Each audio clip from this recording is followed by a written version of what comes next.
I want to talk about how being chronically online nearly destroyed my sense of personal style. And if it didn't completely destroy it, it certainly derailed and added a lot of confusion to me understanding what exactly my style was and how I wanted to show up in the world day to day.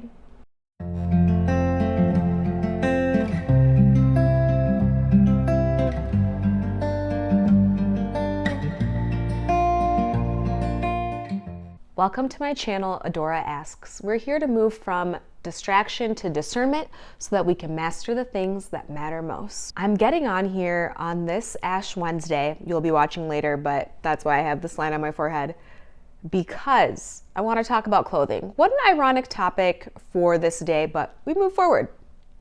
And I guess I need to talk about it on this day because it is a topic that occupies a lot of my mind. And the point of Lent is to kind of refine what is occupying on our minds. Am I right? I think style is such an important topic because a lot of people tend to look at it as something frivolous and something that doesn't really matter, or if you're into it, you're into it. I completely disagree. Style is fascinating to me because it's the beauty that you choose. You're born with your genetics, like there's only so much you can do with your genetics, but your style is something you really get to control. Not only that, but when you get dressed, you're sending a message. That's why you dress differently for the gym than to an office job interview. That's why you dress differently to go on a walk around your neighborhood versus going to your high school prom. You want to look a certain way in certain situations because you know that that communicates something about you, and in communicating something about yourself, you're entering conversation with other people. When I think about personal style and how it's really different for each person, I think about my little sister. Love her so much. She's not watching because it's Lent and she gave up YouTube. But my sister is very tall and willowy. She has a very chic, off-duty model kind of energy to her. And so she'll wear outfits that on me would read as totally frumpy. She'll wear a loose fit jean with an acid wash. She'll wear an oversized t-shirt or maybe just a plain white tee. She'll wear some trendy sunglasses and she will just look fresh off the runway. She looks great in an ensemble like what I just described. Me, being 5'2", not having that tall, willowy vibe, I more read as cute to people when I am dressed my best. And so if I tried to wear the outfits that I often see my sister wear and look super cool in, I don't think I would look that great. I would look kind of like a little frumpy potato or like a dwarf from Snow White. You know, it's just that's not anyone's goal.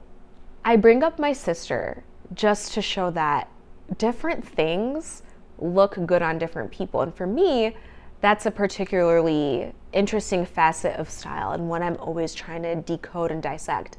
I love looking at what people are wearing when they're out and about, and I love noticing what makes that outfit really click, what makes the ensemble click, because it's not just the clothing. It's the clothing on the particular person, and it's the way that particular person carries themselves in that particular clothing.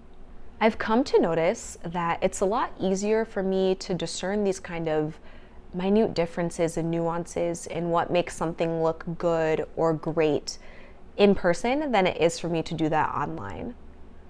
When I personally get online, it's mostly bad news. Like if I'm not consuming long form content, we have a problem. And when I get online, I find that I'm just receiving too many inputs at too quick a speed to really apply discernment.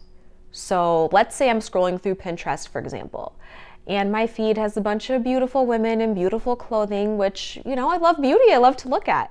But if I'm scrolling too much and too fast, which often becomes a problem for me, then I start to get confused about the difference between what I like on other people and what I like on myself. And if I'm spending too much time online, then I will just start wanting things because they are popular and other chic people have them. Like there are certain fashion bloggers I follow, for example, on Substack, who I think make a lot of good points about wardrobe, although I would not like to dress in the same way that they dress. But if I'm spending so much time scrolling through their content, exposed to their stuff, I do start to want what they're wearing just because I respect what they're saying. I know they look good. And my brain starts to think, okay, if I get what they have, then I'll look good too. But that's not necessarily the case. Also, I notice when I'm online too much, and I think a part of this is endless scroll. I think a huge part of this is the endless scroll function. You know, web pages don't really have an end to them anymore. You just keep going and going, and new content keeps popping up and popping up. I'll want to close the stress loop in my mind, because let's say I pick up my phone and I want to look up a beautiful dress that I saw someone wearing. So I'll look up this dress. Oh, it's so beautiful. I see how much it costs. Oh, I don't even want this right now, so why am I looking at it?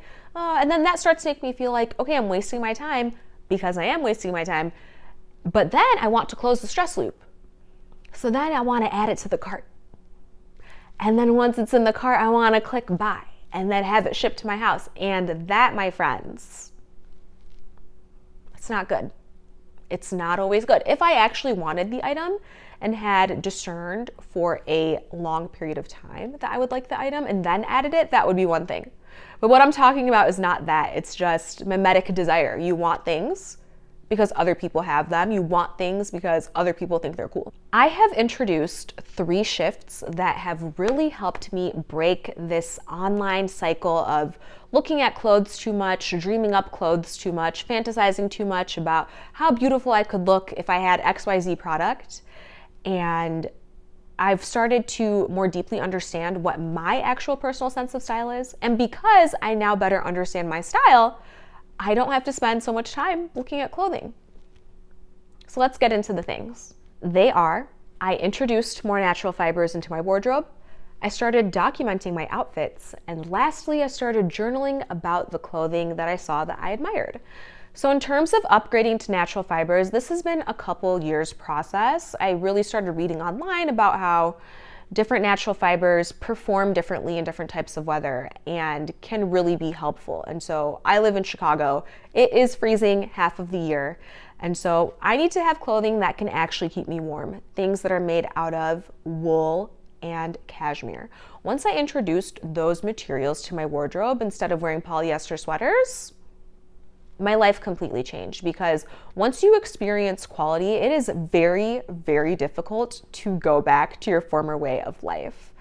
After feeling the warmth that cashmere can provide one's body, the elegance with which it drapes, the warmth and coziness of wool, it's hard to then go back to wearing polyester. And also because these fabrics require much greater care than polyester, you need to hand wash them. You can gentle wash them in your machine, but you're supposed to hand wash them. You need to fold them in a certain way. You know, you need to really take care of these things and not just throw them around the way you might a polyester piece. And so I think just investing my time into caring for these pieces, which are a lot more expensive than polyester clothing, has helped me not want as many clothes, because I am not going to take care of 25 cashmere sweaters. I'm not going to do it. But I can take care of a few. And so upgrading to natural fibers has really helped me appreciate my clothing more. The clothing is higher quality, it looks better, so I don't want to go back to the old look I had. It is more expensive, so I'm going to be a lot more discerning and making sure that I pick the right pieces. And then once I have those pieces, they require a lot more care. And so I'm really seeing the time investment and just knowing that it's worth doing that for a few things, but I'm not going to overwhelm myself by doing that for so many things.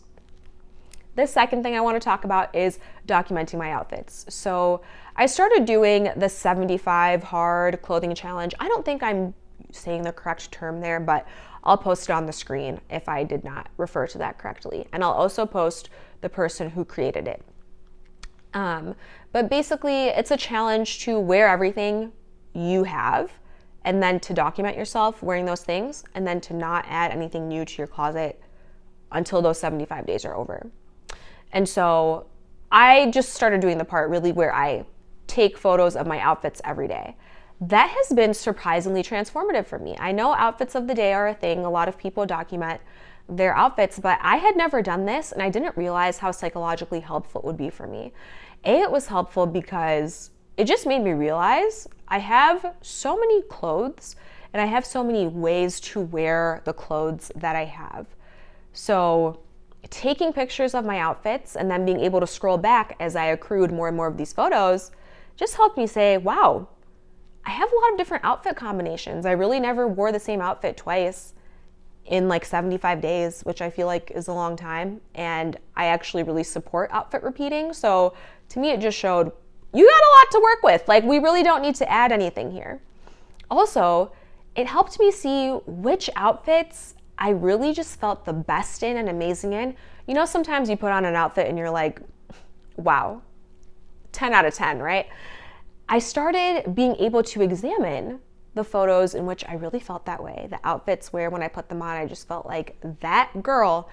And I started to be able to really analyze what are the common threads between these outfits that I love so much. And now I can much more precisely articulate and describe my style to you. I'll say some elements. For example, I love to feel comfortable and cozy. If I don't feel comfortable, I'm going to remove it. I'm not going to feel good. I'm going to have a bad experience wearing whatever the outfit is.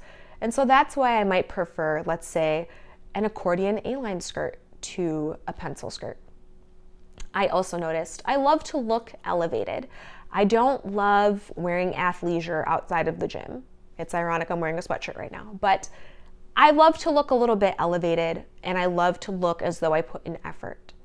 I also really love it when my outfits have a complex color story, but I used to think that I just liked colorful clothing, which are two different things. I do love colorful clothing, but I noticed that actually what I really like is a complex and rich combination of color, and that could actually be all neutrals. So it was very enlightening for me to document my outfits, and I am continuing to do so that I can more often have those days where I say, wow, this is exactly how I want to look. This is exactly how I want to come off. And I know better how to achieve that because I have a better understanding of my style. Also, I came to realize, and I wonder what you think, I think everyone has a personal style. And I think a lot of people who do not consider themselves to be fashionable or fashion heads think that they don't have personal style, but I've really come to believe that personal style is just a matter of what your preferences are. And I do think everyone has preferences. So even like the aesthetic guy who just wears a black t-shirt every day has a personal style. He wants to look minimalist. He wants to look like he doesn't spend a ton of time maybe thinking about what he's wearing. If I were to offer him a pink feather boa to add to his outfit, I'm guessing he would decline, and it's because it doesn't match his preferences. It doesn't help him look or communicate the way he would like to look or to communicate what he would like to communicate to other onlookers. The last thing I started doing is journaling about other people's outfits that really strike me. So I have a perfect example of this. There is a woman at my church who looks extremely regal and sophisticated whenever I see her. It's to the point where when I go to church, my husband knows I'm always talking about her to him. I'm so excited to see what she's wearing. And the reason I'm so excited to see what she's wearing is because she's very consistent. She repeats motifs and certain themes in her outfits all the time, but at the same time has a great diversity in the way she dresses, and it's so attractive to see that. So this woman has 3 repeated kind of staples in her outfits. She's always wearing a midi or maxi skirt. She's always wearing a turban, and she's always wearing a fitted top. Those 3 things are going to be consistent throughout her outfits, no matter what she's wearing. This woman, I believe, is Nigerian, and sometimes she wears Nigerian outfits. Sometimes she wears more Western style outfits. Sometimes she wears really fun high-heeled boots. Sometimes she wears flats. Sometimes she wears trumpet style skirts. Sometimes she wears a princess cut. She has a great diversity in her style, but she's always repeating motifs, and so it kind of gives you this thing of you know what to expect from her.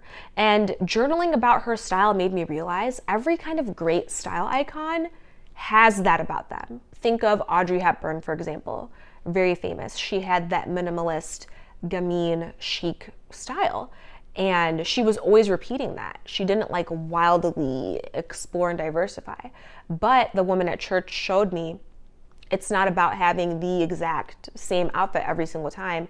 It's about knowing what certain elements you like and look good on you, and then repeating those things. So realizing that about this woman's style also freed me to realize being stylish is not about adding more things, because that actually is creating confusion in my head and reducing cohesion. The way to achieving a chic personal style is by reducing, is by cutting ruthlessly, is by editing. And that has helped me more consistently get dressed in a manner every single day that I am proud of, that I love, that I feel good in, confident, and beautiful in. So I hope this was a helpful video in kind of understanding how my style is evolving and the practices that have really helped me bring it to a place that I am enjoying a lot more, while also being able to think about it a lot less, which is such a relief, because I used to get so frustrated at how much time I spent just scrolling through people's outfits. Just because something looks good on someone else doesn't mean I need it. As they say, you can admire without acquiring, you know? So I would love to hear in the comments what your own style evolution is like if you're going through one. And I would love to hear your insights. Share down below. It was great to talk to you. And I hope that one day, when I'm in my 60s, which I believe is about the age range this woman is at church I was just describing, maybe I'll be wearing turbans every day. Take care.